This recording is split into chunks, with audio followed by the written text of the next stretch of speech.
Você acha que o Brasil tem salvação? Você ainda tem fé no nosso país, empresário, líder? Então você precisa ficar até o fim desse episódio. Hoje eu trago aqui um amigo, um cientista político, um cara cristão. Ele anda com pessoas que eu respeito muito, então foi um privilégio. Foi um ano tentando trazer esse homem aqui para poder falar. We choose to go to the moon in this decade and do the other thing. 7, 6, 5, 4, 3, 2, 1.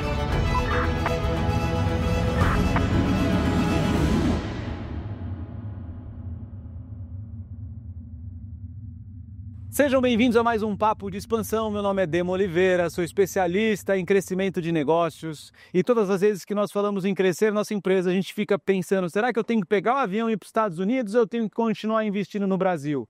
E para falar sobre esse assunto, eu quero trazer aqui Kriegner. Seja muito bem-vindo. Valeu, Dema. Cara, Obrigado. que legal ter você Prazerzão aqui, estar aqui. viu? Prazer, demorou, mas chegou. Muito bom, Deu muito certo. bom, muito bom. É que também não ia ter um podcast tão legal isso aqui, sabe? Então, agora tá com o estúdiozinho, tudo preparado. É, muito legal, muito legal. Mas, Kriegner, me fala uma coisa, quem és tu, cara? Eu sou o Kriegner, Henrique Kriegner, mas o sobrenome desde pequeno fica mais forte que o nome, né? Então todo mundo acabou me chamando aí de Kriegner. Eu sou formado em Relações Internacionais, fiz meu mestrado em Políticas Públicas, tenho trabalhado aí na área pública, seja aqui no Brasil ou mesmo com organizações internacionais, já vamos falar aí há uns bons anos, estamos falando aí de uns 14, 15 anos, e sempre foi minha paixão, sempre foi assim minha orientação, aquilo que eu mais gostei de fazer e como cristão também entendo que isso é minha vocação, assim, é o lugar onde eu vou poder exercer meu cristianismo, exercer minha fé. Já foi candidato, né? Já fui candidato em 2020 a vereador aqui na cidade de São Paulo, um resultado bem positivo, bastante expressivo também. E já mergulhei aí em vários projetos, faço parte do movimento Dunamis, que é um movimento cristão, que você conhece muito bem, que está aí pelas universidades e também fora das universidades, ativando a juventude e preparando aí futuros líderes para a nossa nação. E acho que, em resumo, eu acredito que o Brasil pode dar certo, acho que tem salvação e dá para a gente fazer muita coisa, não precisa pegar o avião e ir embora não, que esse lugar aqui tem jeito. Ó, eu acabei... Pela fé. Beleza, eu acabei de reservar minhas passagens aí, né? Ô, louco, não, desfaz. Bom, A gente precisa de gente boa aqui. Mas, Kriegner, você também é comentarista Jovem Pan. Sou também comentarista Jovem Pan, tem esse outro lado também. Tem vários desdobramentos aí que a gente vai chegando, né, no que eu tô fazendo aí. Mas sou comentarista lá da Jovem Pan, então participando de alguns programas, trazendo sempre uma perspectiva política, econômica, tentando conciliar aí o que acontece lá em Brasília ou no país, trazendo como informação de qualidade para as pessoas também, de um jeito que elas vão entender, né? Essa é a minha missão lá, pegar a informação de bastidor, pegar o que está acontecendo e traduzir isso para que a pessoa possa entender como que isso impacta a vida dela no dia a dia, que acho que esse é um dos grandes desafios, né? Muita coisa se toma de decisão no nosso país, e a gente até ouve falar no jornal, a gente ouve, mas a gente não sabe ao certo quanto que isso impacta no dia a dia. E a gente vai ver lá na frente as consequências do que estão decidindo por nós lá. Então, essa é uma das minhas missões lá também. Então, ó, a maioria das pessoas que estão assistindo a gente é de direita, Boa. trabalhadores, Estamos em casa, então. líderes.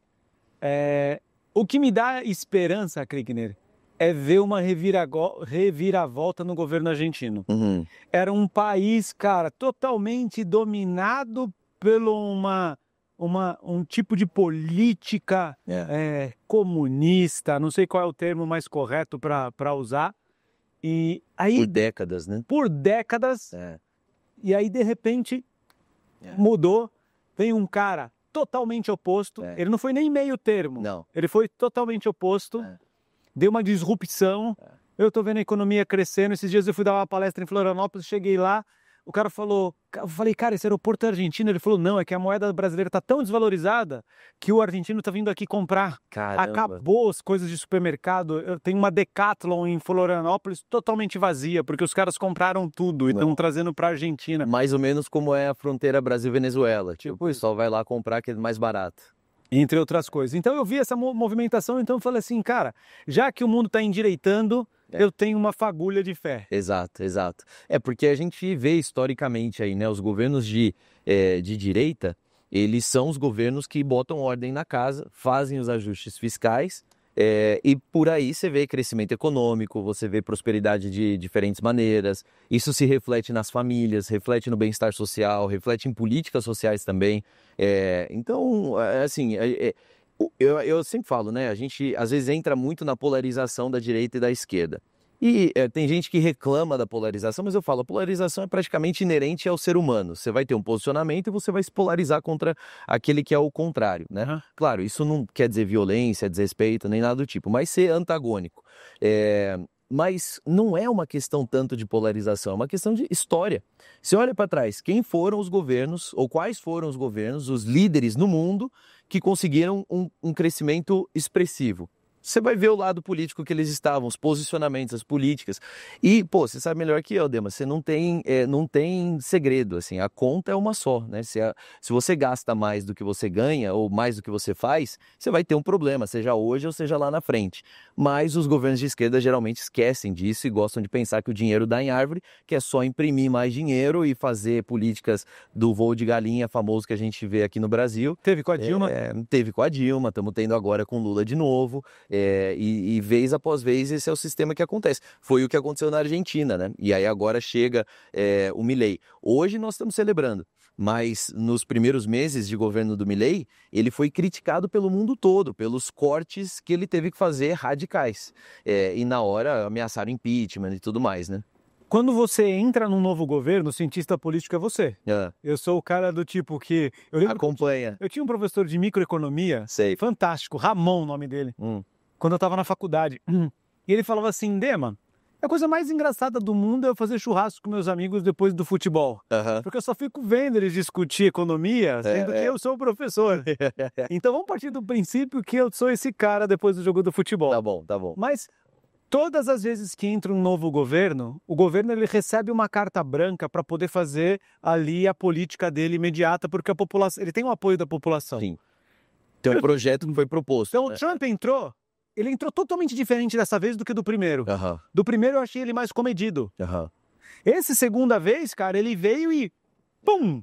Né, subiu tarifa, falou, vou fazer isso. Imigração. Cara, que os caras falam que a gente acabou de votar nele, então dá uma chance pro cara. Exato, né? exato. Até o próprio CNN e outras mídias que são de esquerdas acabam não conseguindo dar tanta porrada nele e fala, cara, acabou de... Vai fazer o quê? Vai fazer o quê? No caso do Milei, ele foi com a mesma modalidade. Foi, pum, é assim que vai ser feito, serra elétrica. Cara, o Bolsonaro não entrou assim. Eu achei que ele entrou sim com boas ideias, mas... o cenário político, ele começou com alianças e ele começou a fazer a serra elétrica no momento que ele perdeu as alianças, ou ele não conseguiu manter, e na hora que ele viu que as alianças dele eram ruins. Eu não entendi direito. De vez em quando eu falo, cara, faltou um Kriegner lá para ajudar ele. Opa! Obrigado pelo elogio. Não, olha, é que tem alguns pontos aí que a gente precisa considerar. Errado não tá, mas tem alguns fatores. Porque é o seguinte, o presidente ele não consegue fazer sozinho. Ele vai precisar não só de apoio na sociedade, que isso vem através das eleições, articulação, etc., mas vai precisar também de um trabalho dentro do Congresso, e aí as duas casas, e também no Judiciário. Senão o STF vem, ou o Judiciário como um todo vem e barra ele. O Trump, ele foi mais comedido mesmo no primeiro, porque ele não tinha a casa o que seria a nossa Câmara. Boa, verdade. Ele não tinha, a presidente ainda era Nancy Pelosi, por exemplo, ele sofreu 2 ou 3 processos de impeachment aprovados na casa na Câmara dos Deputados ali, na casa, né, House of Representatives que eles têm, que é a Câmara dos Deputados americana. Agora, barrou no Senado, então ele tinha o Senado e não tinha a Câmara. Hoje ele tem os dois. E ele tem uma maioria que não é dele, mas assim, é uma maioria de pensamento conservador dentro da Suprema Corte Americana. São 9 ministros ali, ao contrário do Brasil que são 11, e dos 9, 6 têm uma orientação mais conservadora por conta não só de ideais pessoais, mas pela forma como eles legislam, né? Ou como eles executam ali o trabalho dele. O Milei, ele já chegou mas no começo ele teve muita oposição dentro do Eu Congresso. lembro. Ele teve muita oposição. Agora, o que tem dado força para o Milei? É que ele conseguiu estabelecer um grupo político nas localidades da Argentina. Esse final de semana agora teve eleições em Buenos Aires, teve eleições municipais em diferentes, que não são municípios, são províncias, né? Nas diferentes províncias. E o partido dele foi o que mais ganhou. O partido do ex-presidente do Macri perdeu, quase que tá zero, assim, ele tá fora de todos os cargos. É um PSDB. É um PSDB, exato. Ficou no muro, tentou negociar com todo mundo e aí perdeu a razão de existir. Então, o que o Milei tá conseguindo fazer é uma coisa que o Bolsonaro não tinha condições de fazer. Até porque, se você perguntasse no primeiro turno das eleições quem ia ser vitorioso, pouquíssimas pessoas diriam que o Bolsonaro ia pro segundo turno. É verdade, eu lembro. Especialmente antes da facada. Então, foi uma coisa que aconteceu na sociedade. Então, não tinha como ter uma base tão estruturada nesse momento. E o jeito que o Congresso brasileiro funciona, aí é uma peculiaridade nossa que afunda esse país. A maneira como a Câmara está organizada, os partidos estão organizados, não só o centrão, vamos falar assim, mas a força que existe ali para não mudar nada e só mudar quando está todo mundo de acordo, então não perder, isso é muito... segura a gente. Exemplo, 2 semanas atrás, nós tivemos, no meio da crise do INSS, no meio da crise de segurança pública que a gente está vivendo, no meio da altíssima taxa de juros, todos esses indicadores econômicos ruins que a gente está vendo, no meio de tudo isso, você teve os deputados aprovando um aumento no número de deputados. Ou seja, eles pensaram, talvez o que a gente mais precisa para fazer esse país andar é mais parlamentares, é mais deputados. 260 milhões a cada 4 anos que nós vamos pagar para ter mais deputados ali. Foi, acho que 11, um aumento de 11 parlamentares. Então, você vê, quando é para o grupo, tá tudo bem. Agora, quando é para pensar no país e se tiver que cortar no orçamento lá de Brasília, os caras não cortam. Então, essa é a maior dificuldade que a gente tem. E nos Estados Unidos isso é um pouco mais controlável, porque os parlamentares, especialmente na Câmara de Deputados lá, eles têm a representação distrital.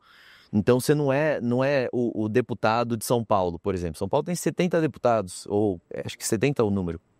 Você não sabe quem são todos os deputados, você conhece alguns mais famosos pela rede social, mas quem é o deputado que representa o Noroeste Paulista? Quem é o deputado que representa o Litoral Sul, Litoral Norte? Você não tem isso. Então, quando é distrital, é muito mais próximo. Então, você chega já e fala, olha, eu sei que esse deputado aqui, ele foi eleito pelo meu bairro, ou pela minha região, sei lá, região da Baixada Santista, tem um deputado ali que representa. Estou insatisfeito, começa um movimento aqui, vou cobrar ele, e não gostamos, nós vamos fazer um abaixo-assinado, troca. É assim que funciona nos Estados Unidos. Não precisa ficar esperando a eleição. O deputado caiu num crime, fez alguma coisa, ele foi pego em alguma coisa que o povo não gostou, ele está tendo políticas que o povo não aprova, eles fazem um abaixo-assinado, tiram aquele deputado, faz uma eleição no distrito, não precisa parar o país, faz uma eleição naquele distrito e elege um substituto. É muito mais fácil. Então, hoje, o jeito que a gente está aqui, está bem mais difícil de governar. Qualquer um fica na mão, qualquer presidente fica na mão do Congresso hoje.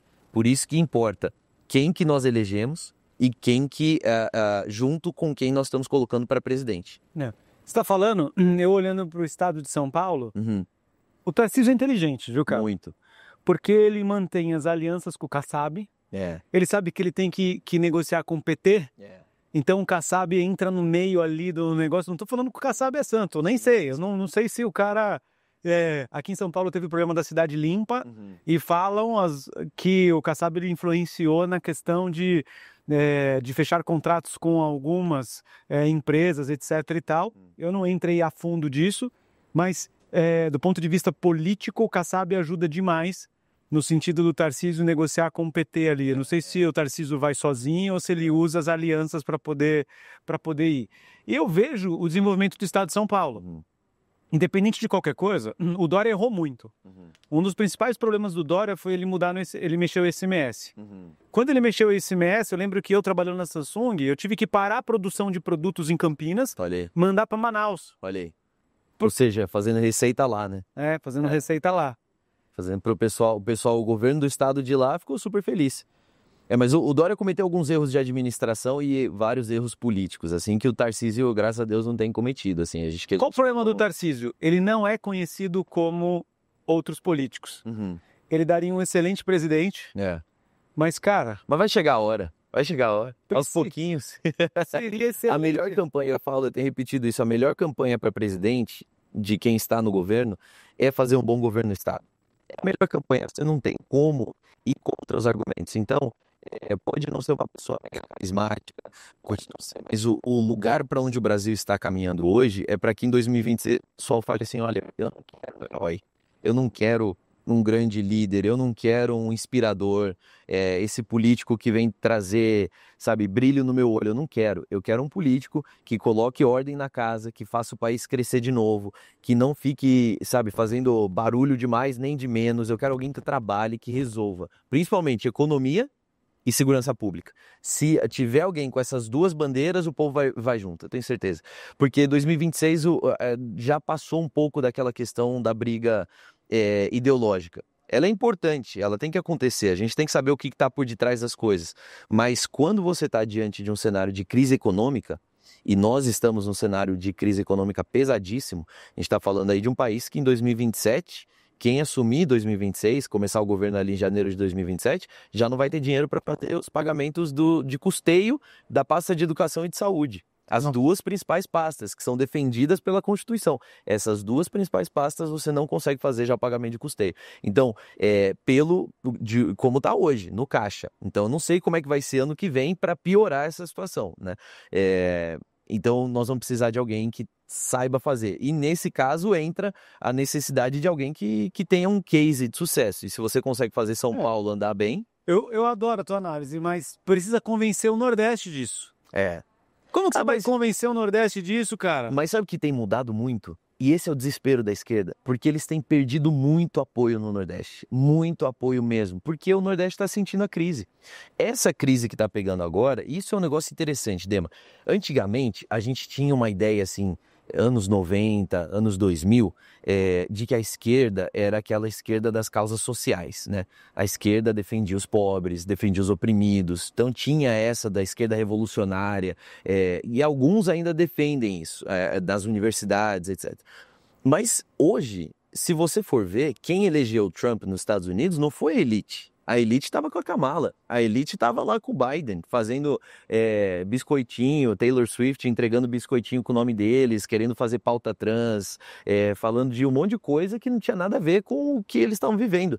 Quem elegeu o Trump agora foram os operários, a classe média e a classe baixa nos Estados Unidos. E isso nas maiores cidades, especialmente nas mais industriais. E no Brasil a coisa está mudando também, porque, por exemplo, você pega na cidade de São Paulo, 2024, a eleição, os eleitores que fizeram campanha para o Boulos os que fizeram campanha para o Boulos foi a elite. Os eleitores do Boulos, que era o representante da esquerda principal, era a galera da Vila Madalena, de Pinheiros, Bela Vista, nesses lugares que ele teve voto. Você abre o mapa de votos, quem venceu nos extremos parelheiros, Pablo Marçal. Primeiro turno foi Pablo Marçal, segundo turno Ricardo Nunes. Então, a direita e a centro-direita voltou para esse lugar de conquistar, por quê? Quem que está falando de trabalho? Quem que está falando de redução de imposto? Quem que está falando de... É a direita, e é a direita que está preocupada com isso. A esquerda, ela está caviar demais, ela está muito focada em pautas identitárias, em falar de Israel, da Palestina, e esquece, cara, do que está acontecendo aqui, entendeu? As pessoas querem trabalhar e não estão conseguindo pagar o dinheiro da condução, não conseguem pagar o dinheiro do ovo, a gente teve a crise do ovo agora, teve o café, teve carne, teve tudo isso. Então, a gente está vendo essa mudança muito interessante, né? E que, na minha opinião, isso aí é o reajeitar das coisas. Porque quando a gente fala de valores de família, valores de trabalho, a questão da responsabilidade fiscal, a questão de você ter um emprego, você ser pago justamente pelo teu emprego e você ter uma remuneração, você poder criar, você poder abrir teu próprio negócio sem muita regulamentação do Estado, isso são pautas que interessa todo pai de família, toda mãe que está conduzindo a sua casa. E são pautas que vão ser defendidas pela direita, tradicionalmente, né? Então a gente teve um período de confusão, agora está meio que se ajeitando. Então o Nordeste eu tenho visto muita mudança nisso. Em 2022, o Nordeste votou em peso no Bolsonaro, por exemplo, porque cansou também de ser feito de massa de manobra, né? Claro que ainda tem muitos, Quem você acha que entra, né, como vice do Tarcísio? Eu não sei se o Tarcísio vem candidato. Eu acho que vem. Você acha que vem? Ele vem. Eu não sei, eu não queria fazer apostas agora que tá muito incerto ali. É o ano que vem já, Caio. É o ano que vem, mas tem muita coisa pra acontecer. A articulação tá pegando fogo por detrás. O que me incomoda é que uma pessoa tá perdendo espaço político, cara, que é excelente, eu conheço pessoalmente. Levei pra Las Vegas, porque que é o Zema. O Zema. O Zema é bom demais, cara. O Zema é muito bom. É bom demais. Olha que legal. Há 10 anos atrás, eu na Samsung, o Zema é dono de uma rede de varejo igual a Casas Bahia. Se chama Eletrozema, enorme. Começou com o pai dele. Legal. E aí, há 10 anos atrás, ele nem imaginava em ser governador e eu queria vender para ele em Araxá, Minas Gerais, onde é a matriz, uma cidadezinha desse tamanho. Queria vender para ele celulares. Legal. Aí fui até lá. Fui com o presidente da Samsung. Cara, tem um monte de loja. Você chega na cidade e tem posto de gasolina Zema, supermercado Tudo Zema. basicamente da família. Tudo Zema. Tem trabalhadores pra caramba. Emprega a cidade inteira. E aí, eles, de uma certa forma, eu falei, vamos fazer uma segunda reunião? Vamos fazer na Samsung, em São Paulo? Ele falou, vamos. Segunda-feira às 9? Segunda-feira às 9. Cara, eu chego pra trabalhar segunda-feira às 9 e eu vejo já ele lá na recepção, junto com os funcionários. Falei, cara, não é só às 9? Ele falou, é que eu vim dirigindo. Eu falei, peraí, você veio dirigindo de Araxá até aqui, então se dirigiu a noite inteira. Ele falou, porque eu não poderia gastar avião para 5 funcionários, a gente já limitou nosso orçamento, então eu vim dirigindo, os funcionários iam dormindo. Olha aí. Você imagina? Esse é o Zema. Eu falei, cara, esse cara é um cara diferenciado. Ele, quando entrou no governo, ele vendeu o avião do governador, ele não faz uso do palácio, ele tem a casa dele, ele fez uma série de outras de mudanças ali, otimizando e cortando gasto, né? Porque tem muito gasto que sobra aí. Agora, o Zema é um nome muito bom. O nome do Ratinho Júnior também é um nome positivo. Ratinho Júnior, verdade. Tem o Tarcísio, você tem até o Caiado, que tem um case muito grande na questão da segurança pública. Os caras tentaram tirar o Caiado, né? Já tentaram, todo mundo ali que... É por isso que eu acho que não tá... Eu não vejo. O prefeito de Sorocaba falou assim, vou me candidatar. No outro dia a Polícia Federal tava lá, da casa dele. Eu não acreditei. É bizarro. É isso que eu falo. Todo dia os caras ficam pedindo, cadê o Bolsonaro? Tem que anunciar quem que vai ser o abençoado dele, quem que ele escolheu. A pressa para quem? A pressa para quem? É isso que eu falo, todos são governadores. A melhor pré-campanha de cada um deles é fazer um bom governo. E aí o Bolsonaro, a hora que tiver, que chegar no momento e se precisar, e vai precisar, ele fala, olha, é aqui, pronto, e abençoa, escolhe um. E aí o povo vai decidir também, o povo não precisa escolher só porque foi o que ele mandou, né? Bolsonaro vai ser preso? Eu espero que não, mas assim, o cenário tá difícil, viu? Tá, né? Eu tô acompanhando as ligações, tô acompanhando os textos. Eu gostaria muito que não, porque é um julgamento extremamente político, né? E acho que é importante o pessoal que tá ouvindo a gente também a entender que isso aqui não é por uma opinião pessoal. Você tem que, num momento como esse, é um momento muito delicado que a gente está vivendo. A gente tem que ser legalista, tem que ir no que a lei diz. Não dá para falar, mas o fulano disse isso. E esse julgamento, todo esse processo, ele é cheio de ilações, de talvez, de possivelmente, sabe, probabilidades. E aí você fala, cara, que absurdo um negócio desse, entende? Então ele fez, por exemplo, é inelegível, porque ele fez uma reunião com embaixadores para denunciar que existe a possibilidade de fraudes na urna eletrônica. Ele tem teorias muito sólidas para dizer que existe possibilidade de fraude. Primeiro que assim, você sabe melhor do que eu. Se eu chegar para você e falar assim que eu tenho um sistema que é infraudável, inviolável e que ninguém nunca na história conseguiu mexer, quanto que você põe de credibilidade nisso? Entendeu? Se eu falasse para você, Dema, eu desenvolvi um negócio, é 99%. Aí você fala, então tem um pouquinho mais de credibilidade aqui. Agora, 100%, cara, eu não sei. GPT, né? Eu não sei quem que consegue dar 100% de certeza em alguma coisa, mas aqui no Brasil parece que dá. Então, mas ele fez essa reunião e virou inelegível por causa disso. Não é porque ele tentou fraudar ou porque ele comprou alguém ou ele fez isso. Não, ele virou inelegível por causa disso. E ele possivelmente vai para a cadeia por uma suposta liderança no movimento de golpe, que não teve golpe. Segundo a lei brasileira, quando você considera o que foi dito ali, não foi uma tentativa de golpe. Então, e ele vai para a cadeia por isso, e outros talvez vão para a cadeia por isso, né? É claro que no meio disso tudo, eles estão pegando uns áudios aí de uns militares muito loucos, ameaçando matar um, matar outro. Isso aí tem que ir para a cadeia, claro. É assim, se está fazendo planos e tomou atitude, a lei está clara nesse sentido. Não é para ninguém sair matando ninguém por conta de eleição. Agora, tudo isso para mim também me parece um plano muito doido, né? Quem que acha, Dema, você pensa assim, quem que imagina que você vai falar, estou revoltado, então vou fazer um plano aqui de matar o presidente eleito. Aí você vai lá, mata o presidente eleito. E acha que então, naturalmente, todo o país vai falar, realmente, olha, agora que o presidente eleito está morto, vamos trazer o antigo.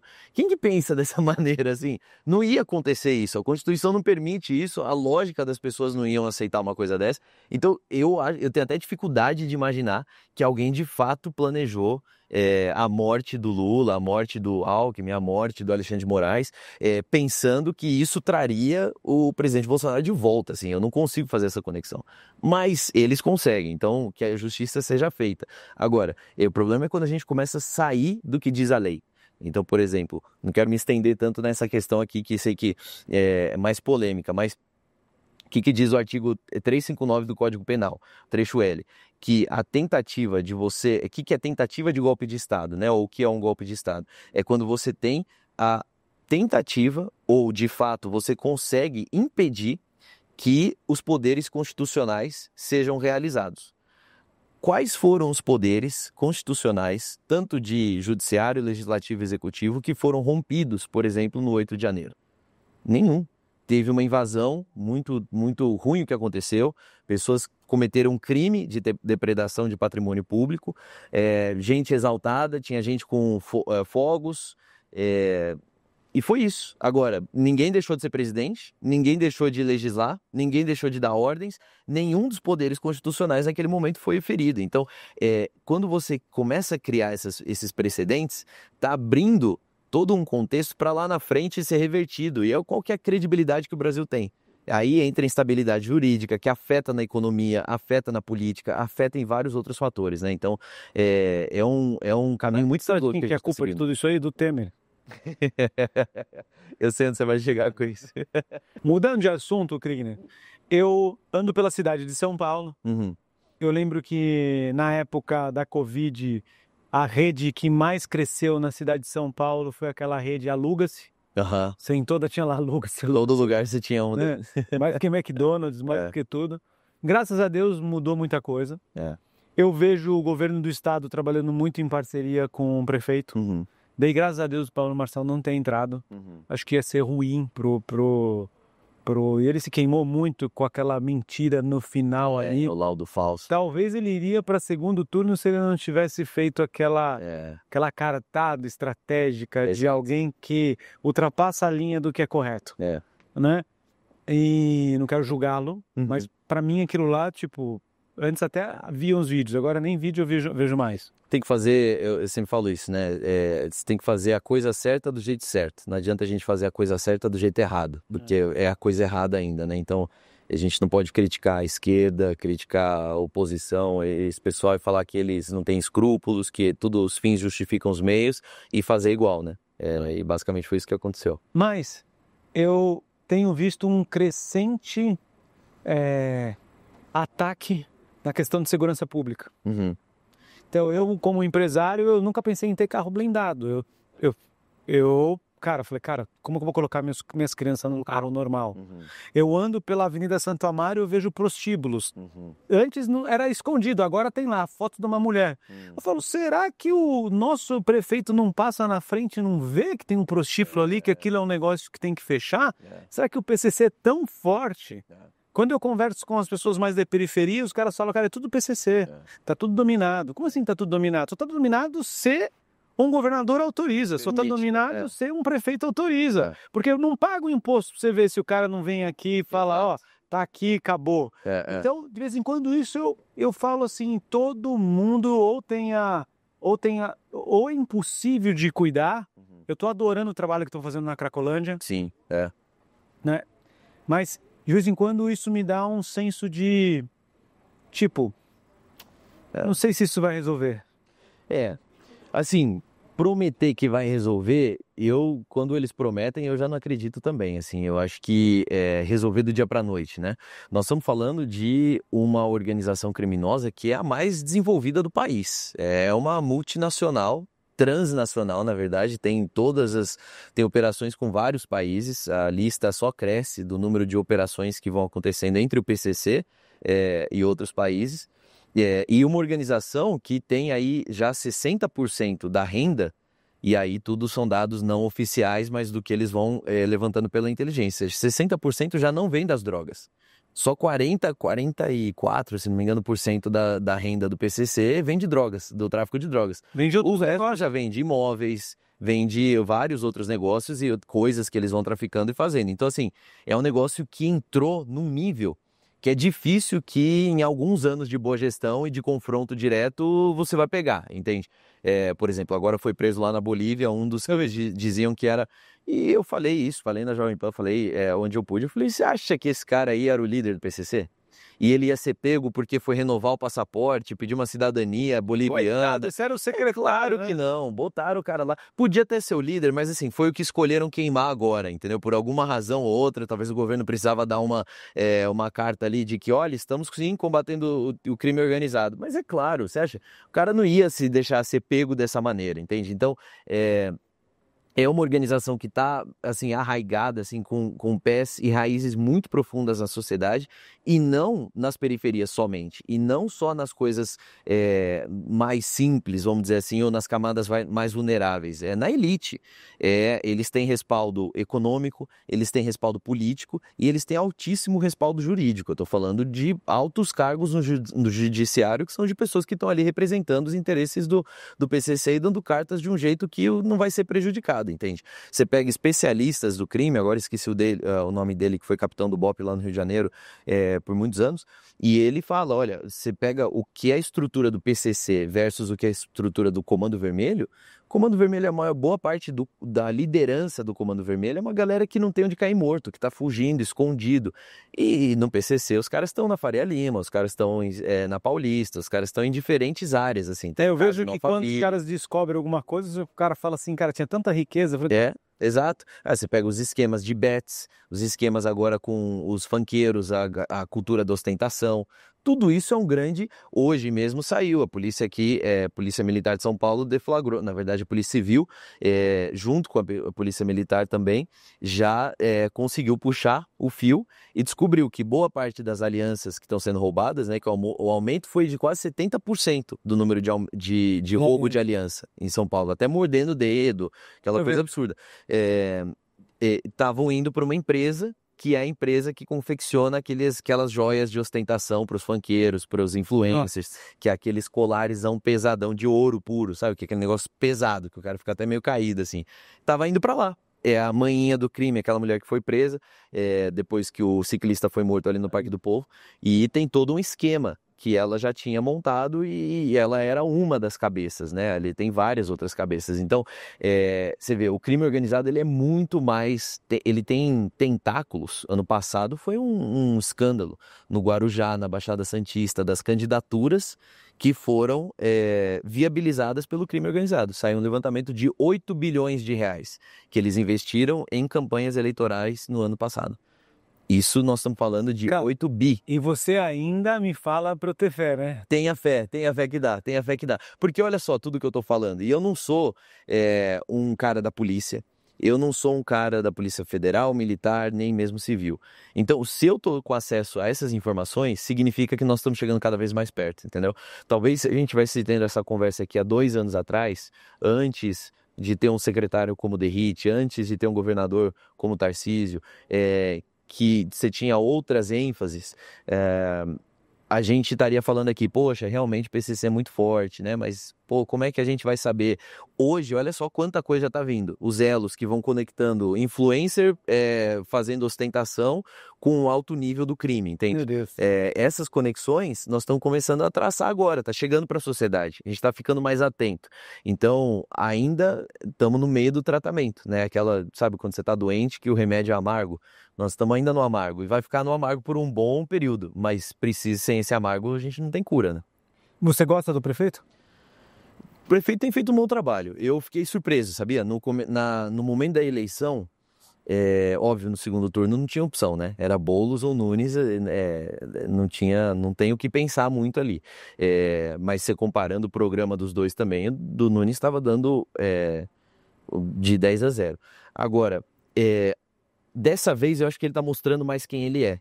Antigamente eu tinha algumas ressalvas com ele, porque eu via ele fazendo muitas negociatas e trazendo muita gente para dentro do barco que não era muito a proposta do que ele se dizia ser. Agora acho que ele tá mostrando mais a cara dele, no sentido de, não, nós vamos entrar em parceria mesmo, nós vamos combater a Cracolândia. Pô, ele é o prefeito desde 2022, se não me engano, foi quando ele assumiu, 2021. Quando o Bruno faleceu em 2021, se não me engano, foi 2021. E ele assumiu logo em seguida. E a Cracolândia foi esse caos até agora. Claro que agora tem o reforço do Tarcísio. Mas ele, de fato, tomou as rédeas agora, dizendo, não, nós vamos tomar o que ele tem feito em defesa da GCM, da Guarda Civil, é uma atitude bem heróica, assim, peitando a STF, peitando o governo federal, que não queriam que a GCM tivesse armamento, que não queriam que a GCM tivesse poder de investigação como tem hoje, que é claro que é reduzido por conta da competência constitucional, mas ele peitou isso. Ele foi lá e falou, não, nós vamos fazer. Então acho que ele tá mostrando um pouco mais as caras. Tem mais coisa, né? Estamos no primeiro ano só desse novo mandato, mas por enquanto tem sido bem positivo. Ou seja, ele pode ser reeleito. Ele pode ser reeleito e tem muita coisa para acontecer ainda, né? Ele tem 3 anos ainda mais de mandato. Que bom, né? Eu só espero que ele permaneça prefeito. Tem muita gente aventando ele para mais. Se o Tarcísio entrar para presidente, quem vira governador aqui? Essa é a grande pergunta. Quem viria?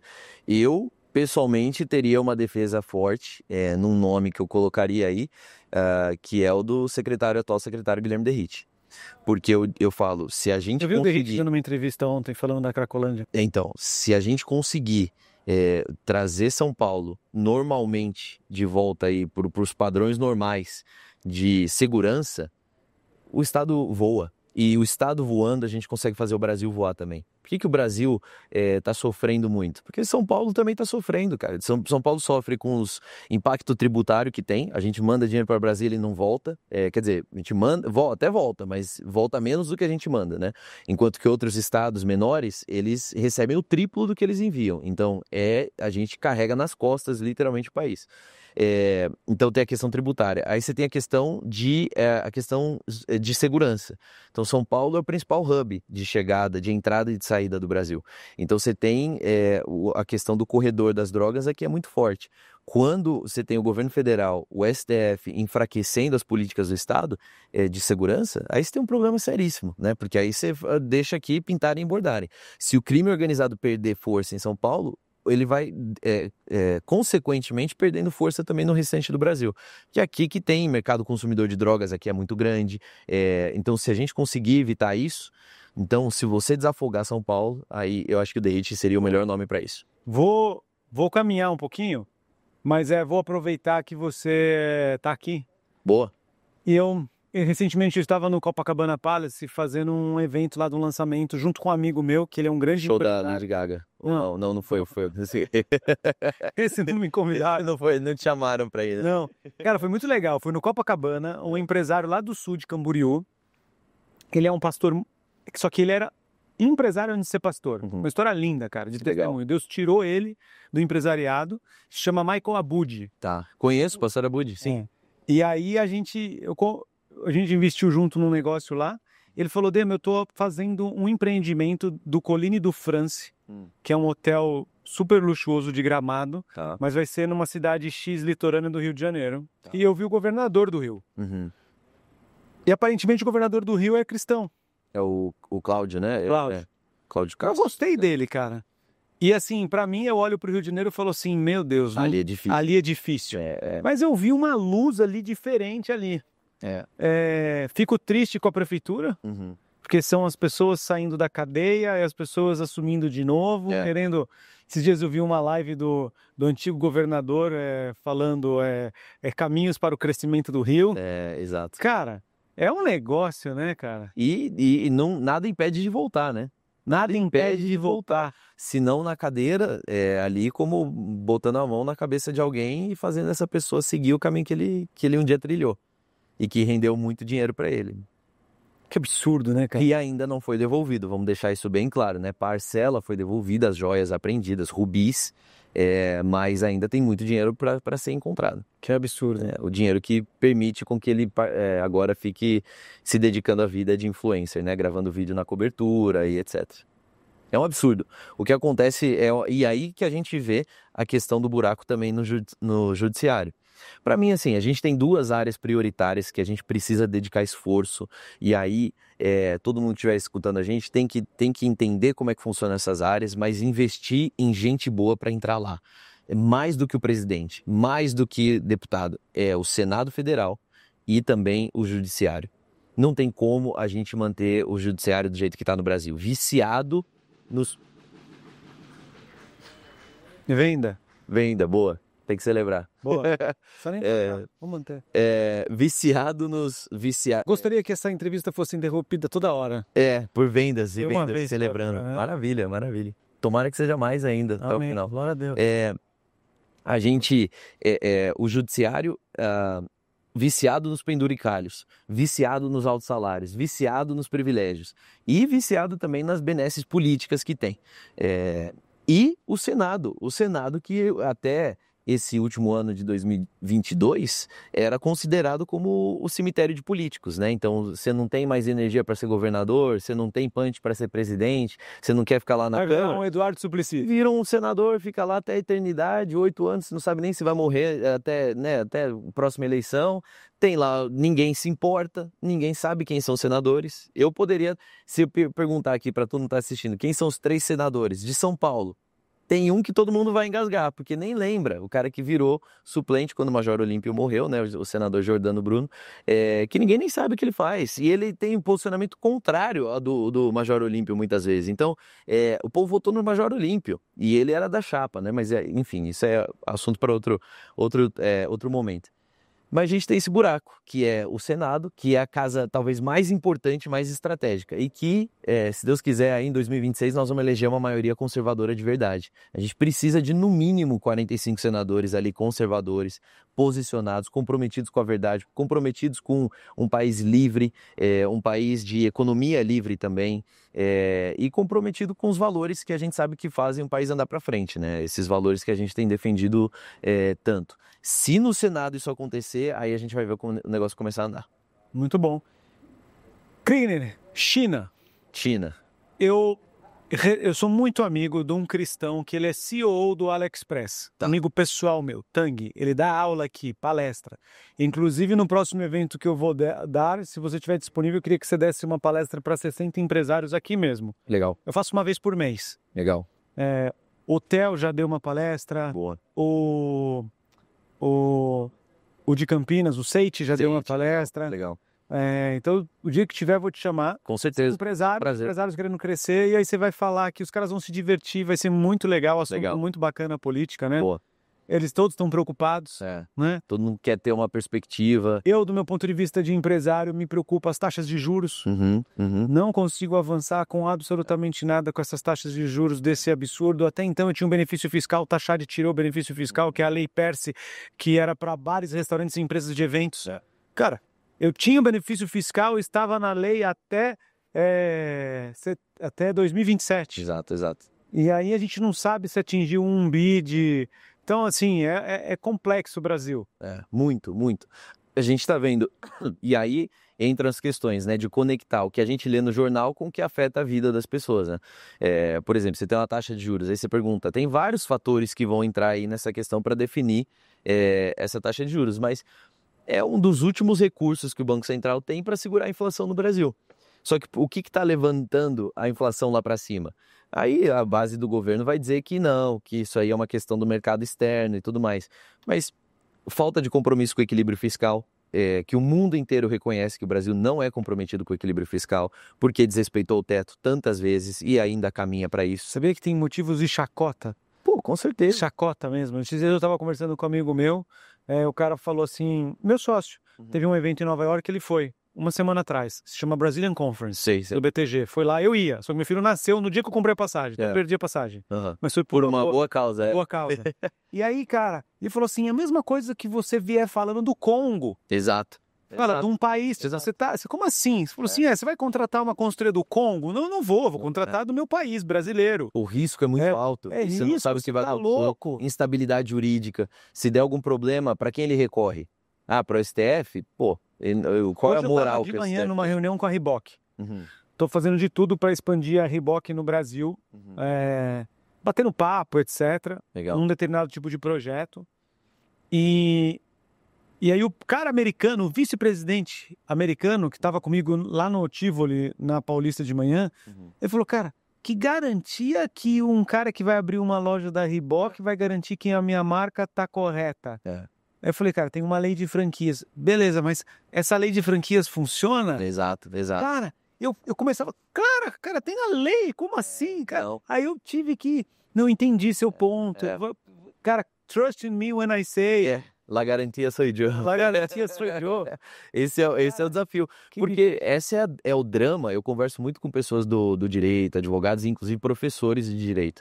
E é o drama de todos eles. Eles falam, olha, a gente ensina a teoria do direito hoje nas faculdades, mas a gente dá o parênteses para os alunos que, assim, não é porque diz na Constituição que é isso que vai ser cumprido.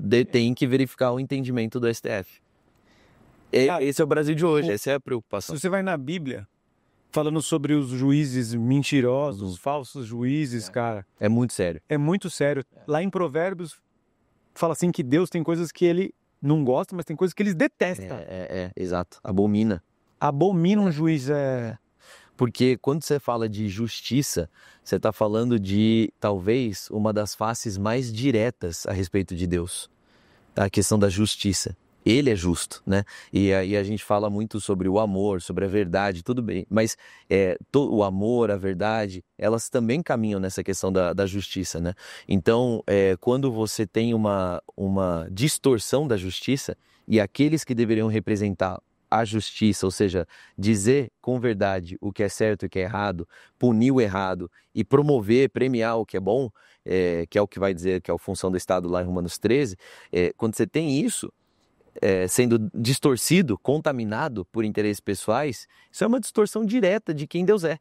É uma distorção direta do que ele se coloca para as outras pessoas, entende? Então, a ira de Deus é forte também contra isso. Você vê quando tem exemplos na palavra em que você encontra os juízes regendo de uma maneira injusta, a punição é muito severa. Então, é uma coisa que traz temor pra gente. Porque quando você chega nessa última instância e ali não tem justiça, que esperança você pode ter, né? Mas é isso que eu tenho falado, assim, a esperança que a gente pode ter no Brasil, primeiro, é estar em Deus acima de todas as coisas. Não tem como a gente colocar nas instituições ou nas pessoas, porque vira e mexe vai dar ruim. Instituições criadas por homens e pessoas que têm seus desejos escusos. Então, você vai tratar com a maldade humana ali. Mas a esperança de que, cara, a gente consegue, no médio prazo, curto prazo não, mas no médio prazo, no longo prazo, a gente consegue virar esse país se a gente conseguir colocar pessoas que têm um interesse maior no país e não no próprio bolso ou não no próprio nome. E, de novo, no Senado é a casa para fazer isso. A Câmara são muitos deputados. Você sempre vai ter uma parcela muito boa e uma parcela muito ruim, e geralmente a parcela muito boa vai ficar submetida à parcela muito ruim, que consegue fazer mais acordos, consegue ter mais protagonismo. Agora, o Senado Federal são 3 por estado, sabe? Cada um tem ali e estão lá por 8 anos. A reeleição é uma preocupação para alguns, para outros, mas como eu falei, por conta da idade, às vezes nem é tanto assim.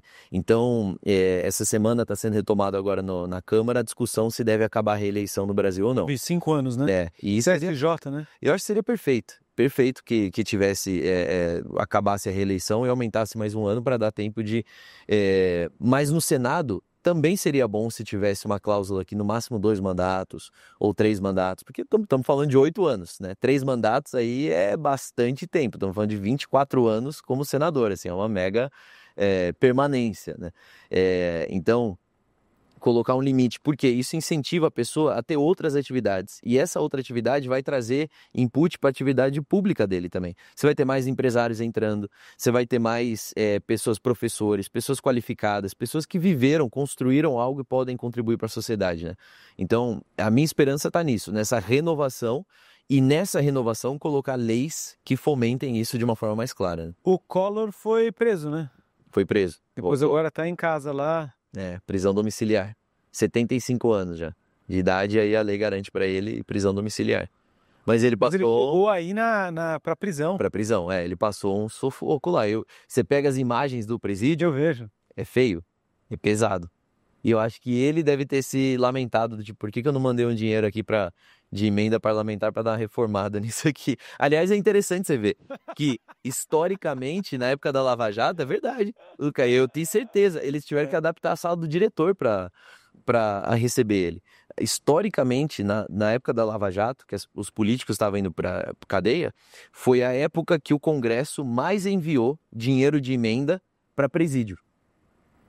E porque eles já estavam pensando assim, cara, eu posso parar lá naquele lugar. Então deixa eu dar uma reformada, manda pintar umas áreas aí, coloca uma tecnologia melhorzinha, põe ar-condicionado, porque pode ser que eu vá para aí. Então foi a época que o Congresso mais mandou dinheiro para lá. Meu Deus do céu. Agora não tem mais isso, agora a impunidade é certa para eles, então eles não se preocupam tanto com isso. Mas mesmo assim, o Collor dormiu uns 2 dias lá. Eu dei um sustinho nele, né? Eu acho que deu um sustinho. Tem um cara que eu acompanho no YouTube que ele faz o Bolsonaro e o Alexandre de Moraes, é um caricata, cara, é muito engraçado. Que aparece o Eduardo Bolsonaro como um que fala manso, papai, isso aqui. Aí aparece o Bolsonaro falando assim, fica quieto, moleque. Se esse cara me pega, vai me prender, cara, é muito engraçado. E aí, esses dias, estava assistindo ali, eu não lembro o nome do cara, o youtuber ali.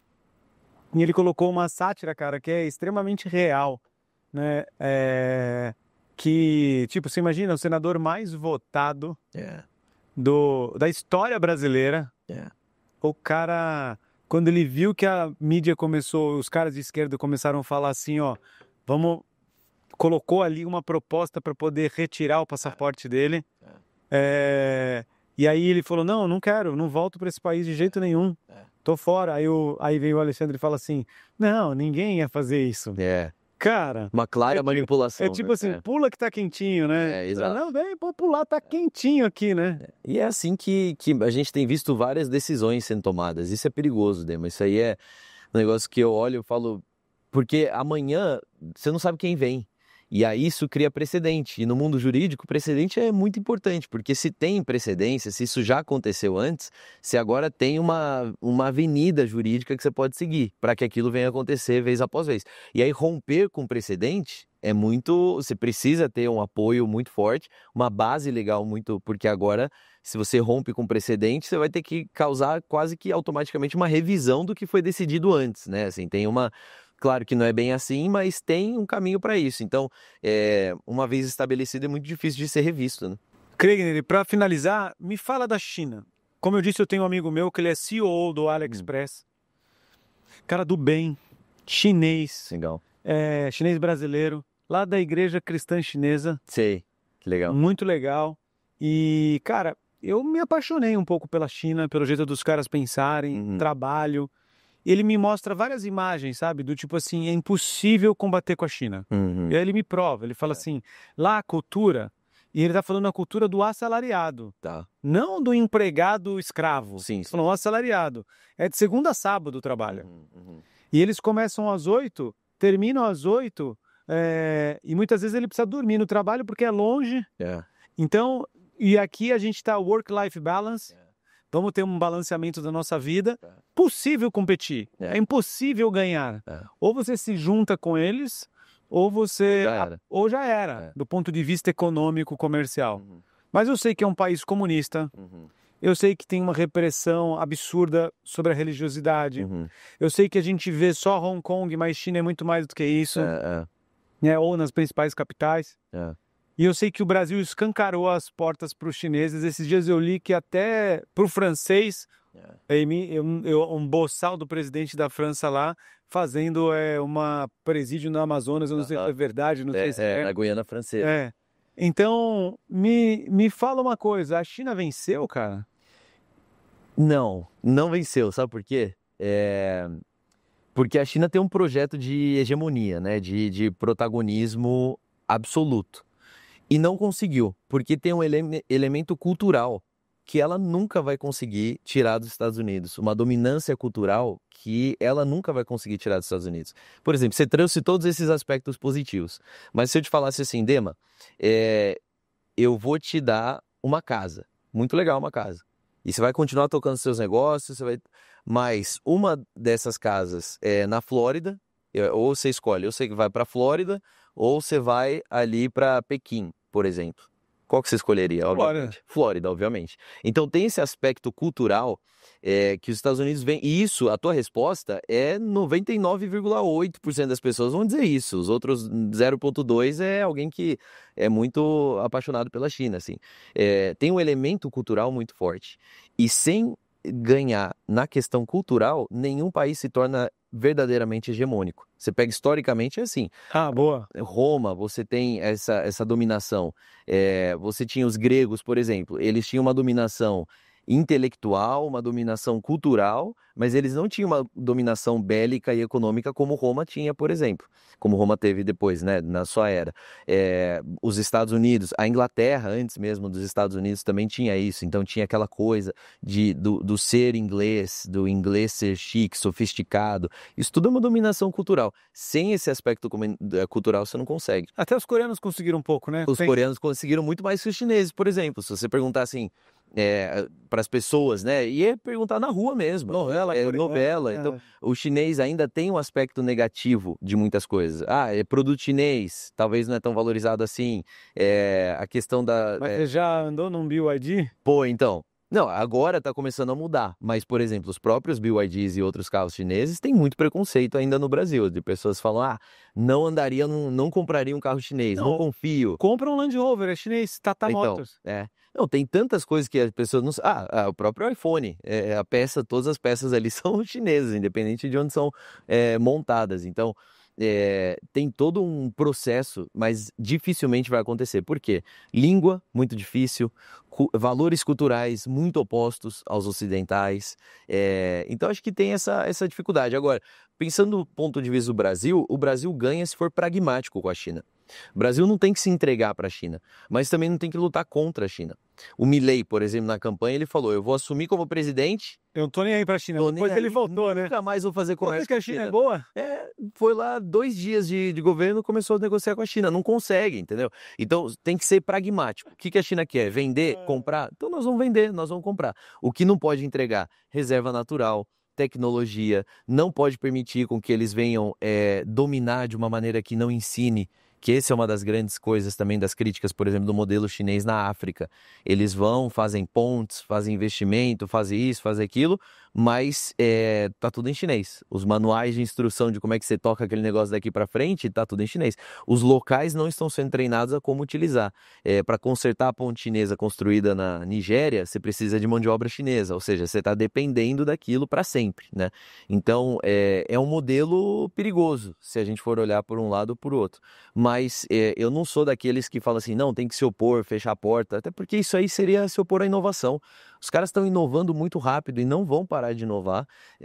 E se o Brasil quer crescer, tem que aprender a ser pragmático, não dá para E o que você achou da pergunta da Janja? Horrível. Pelo amor de Deus, alguém tira essa mulher do microfone. Só atrasa o país, só atrasa o país. E fala, ela pediu um negócio no meio de um lugar que não era para fazer pergunta nenhuma, né? Pergunta, não era para... Primeiro, aí você pode dizer que é machista, mas não é machista. Ela não foi eleita, então ela não tem o cargo, a plataforma para estar lá. Ela é primeira-dama, ela não fala em nome do Brasil, ela não é eleita para falar em nome do Brasil. Para falar em nome do Brasil, ela teria que passar por um processo de votação. As pessoas teriam que reconhecer que ela Ninguém votou no Lula por causa da Janja, entende? Assim, você vota, você aguenta a Janja por conta do Lula. Então, ela tem que entender o lugar dela. E não é uma... E aí ela tentou falar que não vou me calar como uma mulher, e tentou dar um negócio de feminista, e que é a maior besteira do mundo. Dema, se você fosse me chamar para um jantar de negócios, e você me convidou para te acompanhar, eu não tenho que falar nesse jantar, a não ser que você fale, Kriegner, você quer falar alguma coisa? Mas você que é o convidado, eu não fui convidado, eu tô te acompanhando. Então, eu tô ali debaixo da tua orientação. E não tem a ver com racismo, feminismo, etarismo ou qualquer outra coisa que eles queiram colocar, entendeu? Não é bem assim que funciona o jogo. Muito bom. E Kriegner, me fala o Kriegner do futuro aí. Quais são os seus planos do futuro? Continuar se candidatar novamente? Virar um âncora de um programa? Isso é legal. O que está no teu coração e o que Deus tem falado para você, aquilo que você pode compartilhar? Legal. Não, essa área da comunicação, o negócio está abrindo agora e eu tô me metendo para poder explorar ao máximo, assim, né? Eu gosto muito. Um Coppola da vida? Quem sabe, ou melhor, quem sabe. Melhor, né? Quem sabe, dá pra Tá fazer. certo. Eu gosto dele, viu? Eu gosto também. Eu acho que a gente é uma voz muito importante pro Brasil, assim. E conquistou um espaço muito especial também. Eu gosto muito. Mas, com certeza, a veia pública para mim, eu não consigo fugir disso, assim. Então, ano que vem é ano de eleição, estou considerando também sair candidato. Ano que vem é eleição de estadual. Estadual, a gente tem Federal, deputado, presidente, senador. deputado estadual. Ano que vem é aquele ano pesado, né? A gente volta para 2 candidatos a senadores. Perdão, a gente volta para 1 candidato a senador, a gente votou 2 em 2022, governador, presidente e deputado estadual, deputado federal também, né? Então são vários nomes aí que a gente tem que colocar. E eu vejo tanta gente. Não, e você também estudou para isso, né? Eu lembro que eu participei muito. Como é o nome daquela escola para se formar? Renova. O Renova. Eu lembro que tinha o Davi Oliveira, que era amigo meu. E aí ele falou, Dema, vamos reformar uma escola? Eu falei, Davi, não. Olha aí. Ele falou, aí a gente foi lá reformar uma escola que era um exercício, né? Sei. De formação de curso lá. A gente refez todo o jardim, fez bastante coisa. Não, assim, tinha muita coisa. Tem muita coisa que E assim, nos Estados Unidos você fez política. Fiz. Fui lá fiz meu mestrado em políticas públicas. Na Oral? Na Liberty. Na Liberty. Na Liberty. Não, na Oral tem política? Lá eles não têm. Eles têm um curso de Relações Internacionais, se não me engano, de graduação, mas nada para. E mesmo sendo nos Estados Unidos, funciona no Brasil? Muito, porque lá lá é um dos principais formadores do pensamento conservador americano, é a Liberty, né? Uma universidade que conquistou essa tradição, especialmente junto ao Partido Republicano e tudo mais. E lá eu tive presença em outras universidades também. Então eu fui para Stanford participar de um programa de formação de líderes públicos. Fui premiado lá, inclusive, foi super legal. A própria Condoleezza Rice, ex-secretária de Estado, foi quem entregou esse prêmio. Legal, hein? Uau! Então foi uma coisa assim, um reconhecimento. Ela leu o paper, né, que eu escrevi e outros também que foram selecionados. Caramba, parabéns. E criticou, foi super legal. Foi um Uau, hein? que eu não estava esperando, favor de Deus, assim.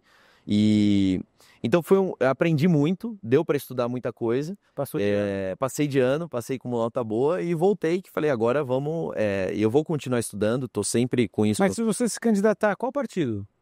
Aí é uma construção, né? Aí vamos ver agora como é que tem. Tô meio incomodado com os partidos, cara. Meio que deu uma. Cara, não consigo entender. Tô pisando aqui na esquerda, tô pisando na direita, tô pisando no centro. Não existe um partido de direita inteiramente, assim. Essa é a verdade. As pessoas falam do PL porque o Bolsonaro hoje está no PL. Claro que tem uma porcentagem maior, mas você tem figuras históricas do PL que estão lá ainda, que são mandatários em diferentes níveis, que não são de direita e que até se opõem ao próprio Bolsonaro, entende? Então, a gente não tem um partido necessariamente conservador. A gente tem aí direita talvez mais pura, seria talvez o que a gente poderia chamar o Partido Novo, que a maioria ali tem uma tendência mais liberal, mas não necessariamente conservador, né? Mas também, dependendo do partido, você perde a oportunidade, né? Por exemplo, Lucas Gonzalez. Exato. Cara, que difícil. Foi o meu caso na eleição em 2020, né? Assim, a minha votação foi maior do que alguns que foram eleitos, mas por conta de uma má configuração do partido, a gente não conseguiu cadeira suficiente. Muito bom. Kriegner, aí. Para finalizar, eu faço umas perguntas, tipo Marília Gabriela. Tá. Tipo um sonho. Eita, agora não sei o quê, você tem que falar na hora, tá na lata. Mas fica tranquilo que é fácil. Tá bom. Um livro para quem tá assistindo, ler e que você fala, leia que você vai gostar e vai te preparar para esse momento. Sabe o que eu recomendaria? O Tratado da Economia Doméstica, de Aristóteles. Tá bom? Voltei nesse livro e estou recomendando para todo mundo, pequenininho. Ele é um conjunto, né? E que fala sobre a economia sendo como diz a palavra economia, né, que é a gestão das questões da casa ali, oikos, família, e como que isso é a base de qualquer civilização. A família é a base, mas a boa gestão da família gera uma nação próspera. Muito bom. Beleza, um filme. Um filme? Eu gosto de filme, mas o meu gosto é um pouco... Senhor dos Anéis. Não, eu gosto de filme, assim, policial, explosão, investigação e, tipo, aqueles antigos, Máquina Mortífera, sabe? Essa pegada, assim, eu gosto dessa... Eu não gosto do Danny Glover. O Danny Glover foi o Sei. único político que veio aqui na prisão do Lula, você sabia? É verdade? Eu não sabia. Veio aqui, fez piquete e assim, eu sou a favor do Lula. Nossa, Não nem assisto sabia mais- o que tava Não falando assisto direito. mais Máquina Mortífera. Poxa, eles estavam falando de fazer um novo aí, um 5. Não assista.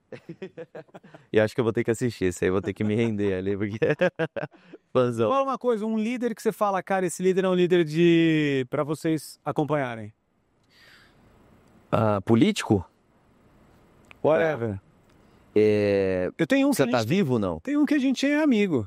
Sim, não, com certeza. Aí é do coração mesmo, Pastor Teófilo Hayashi. Esse eu realmente considero como talvez a maior referência, para mim com certeza a maior referência, mas assim, hoje da nossa geração, uma das maiores, porque realmente os posicionamentos dele são muito inspiradores, né? E não só no que ele fala, mas na forma como ele conduz a vida dele também. Então, com certeza, colocaria isso como recomendação.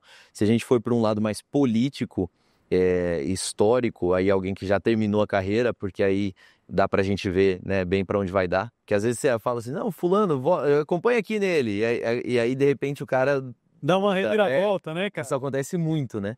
É verdade, tem que tomar muito cuidado. Tem que tomar cuidado. Mas um cara, assim, que eu olho e admiro muito a história, a trajetória, é o Churchill, na Inglaterra. Top. Admiro muito. Gosto muito. Tem coisas que eu não concordo, mas admiro. Aí, no nosso país, eu acho que a maior figura, assim, política que a gente pode se inspirar, com certeza, não tenho sombra de dúvidas e nem medo de parecer antiquado em dizer isso, o Dom Pedro II. Também. Quando você estuda o governo, Top. é uma inspiração, assim, gigantesca. E não tem nada a ver com querer voltar à monarquia ou coisa do tipo, não é essa a discussão. Mas o trabalho que ele fez realmente, de onde ele pegou o Brasil, de onde ele deixou, Excelente. excelente. Talvez um dos melhores líderes que esse país já teve. E reconhecido, inclusive, a própria Rainha Vitória da Inglaterra reconheceu que era um dos Não, e tem a mais história dele no interessantes. programa que a gente tá falando do Brasil Paralelo. Tem. Tem exatamente pra gente dar honra a quem merece honra. Exato. O investimento em educação, infraestrutura do país é sensacional. E custando muito menos, enfim, embora fosse imperador, custava muito menos do que nos custam os nossos políticos hoje. Proporcionalmente, em termos do nosso PIB, sustentar a família real era muito mais barato do que o STF, por exemplo. Um país que você acha, não precisa ser um país conhecido, mas um país que você acha que está guinando para ser um país que vai ser uma surpresa. Vou dar um exemplo. Uhum. Recentemente eu fui para a Suíça. Uhum. Tem um cliente nosso lá de expansão de redes de café. Uhum. Cheguei na Suíça, eu falei, cara, você está conseguindo crescer aqui? Ele falou, cara, o franco é R$7. Então, aqui é um país fantástico. Mas, difícil de mão de obra. Uhum. Eu falei, cara, como é que você contrata se todo mundo tem dinheiro aqui? Ele falou assim, embora todo mundo tenha dinheiro, as leis trabalhistas protegem tanto as pessoas que se o cara trabalhar um ano, ele tem o direito de ficar 2 fora. Exato. Eu falei, cara, como isso? Ele falou assim, agora deixa eu te falar o índice de desemprego. 2%. Olha aí. Eu falei, não, pera.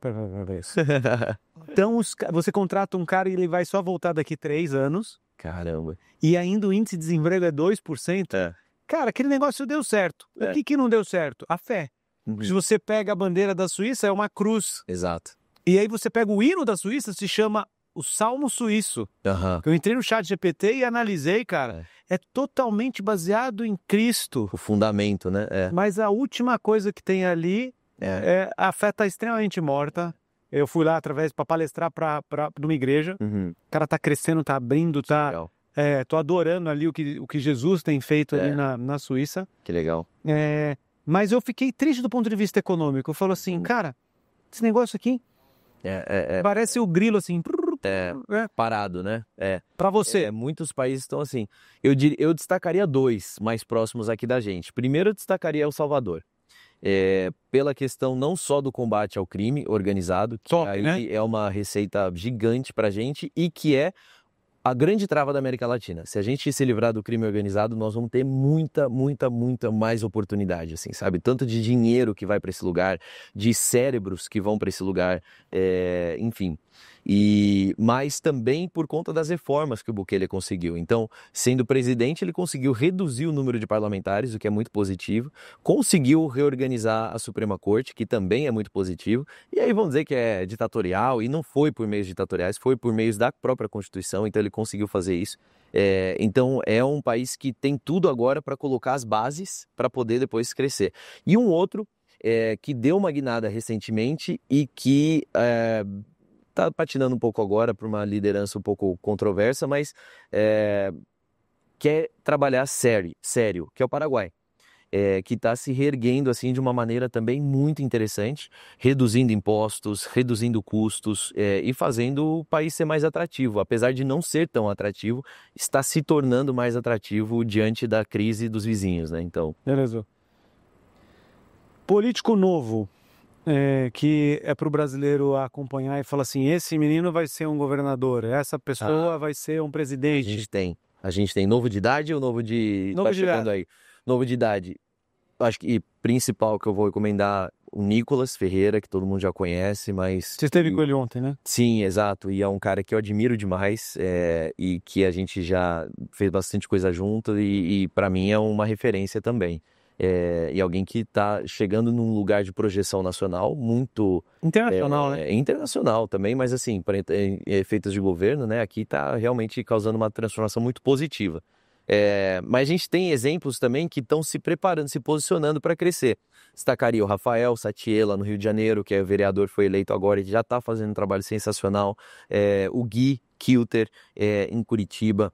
E você tem gente boa demais. Você tem, por exemplo, a Cassi Monteiro, que é de Campo Grande, Mato Grosso do Sul, e que ela disputou a eleição, não conseguiu a cadeira ainda, mas é uma jovem que, assim, se você fala de mobilização, ela é a voz dos morenos, né? Que eles chamam o pessoal de Campo Grande, os morenos, o Campo Grande do Sul. Adriane Lopes lá. A Adriane Lopes, a prefeita também, muito legal. Mato Grosso do Sul, eles chamam da capital morena, né? Que é o Campo Grande. Enfim, e ela é essa voz de mobilização, e jovem, e consegue mobilizar a gente de tudo que é lado, para tudo que é causa. É realmente um case, assim. E você tem outros nomes, você tem o pessoal no Nordeste, você tem várias outras figuras. Acho que essa é um dos pontos para a gente ter esperança. Quando que no Brasil a gente pôde falar que nós tivemos 4 ou 5 nomes legais para a presidência de centro, direita. Muito bom. A gente tem hoje. E vozes jovens também chegando. Né? Muito bom. Pessoal, eu sei que a gente se estendeu um pouco mais nesse episódio, mas tentei tirar dessa mente brilhante aqui muita coisa. Eu não entrei nem metade dos assuntos que eu queria entrar. Você que quer aprender mais sobre expandir sua empresa, não deixe de clicar em outros vídeos que estão aqui aparecendo tanto no Spotify quanto no YouTube. E se você também quiser fazer uma sessão estratégica para fazer sua empresa crescer, tem um link aqui na descrição. Clique e passe com algum dos nossos consultores, com certeza. Eu sempre digo que ficar pequeno dá muito trabalho. Kriegner, eu quero agradecer. Eu que agradeço. Adorei a conversa contigo. Obrigado mesmo. Sabe o que a gente podia fazer? A gente podia fazer uma viagem para El Salvador. Pô, eu topo. Visitar lá as instalações. Eu entro de um lado com os empresários, você entra do outro ali com as instituições que você conhece. Que legal. Tentar fazer alguma coisa, porque ninguém faz, mas todo dia eu acordo de manhã e falo assim, se eu quero visitar um lugar, é El Salvador. Aí. Eu quero chegar lá, conhecer e falar assim, como é que você fez isso? Como é que você fez isso? Ver Como a é que você fez mudança, isso? né? Exato. Etc. Eu acho que seria uma viagem legal, diferenciada. Topo. Vamos fazer isso aí? Bora fazer. Eu consigo juntar uns 10 empresários para ir, você vira nosso guia lá. Bora. Talvez até o nosso amigo em comum pode abrir algumas portas lá para a gente ter acesso, não só a visitar a cidade, mas visitar ali, cara, quais são os planos? E conhecer de verdade, né, por dentro. Legal. Vamos fazer isso aí? Bora. Beleza, muito bom. Wigner, muito obrigado. Tamo junto, Dentro. Valeu. Obrigado mesmo. Prazerzão estar aqui. Deus abençoe vocês aí que estão crescendo seus negócios. Continuem acreditando no Brasil, não por good vibes ou por uma positividade, mas porque realmente tem muita gente séria tentando fazer esse negócio dar certo, e também tem muita promessa de Deus para essa nação. Então não desista do Brasil, continue investindo aqui, uma hora ou outra a gente vai ver uma mudança. Muito bom. Tenho certeza que você gostou desse episódio. Não deixe de curtir, comentar e compartilhar. Até o próximo Papo de Expansão. We choose to go to the moon in this decade and do the other thing. 7, 6, 5, 4, 3, 2, 1.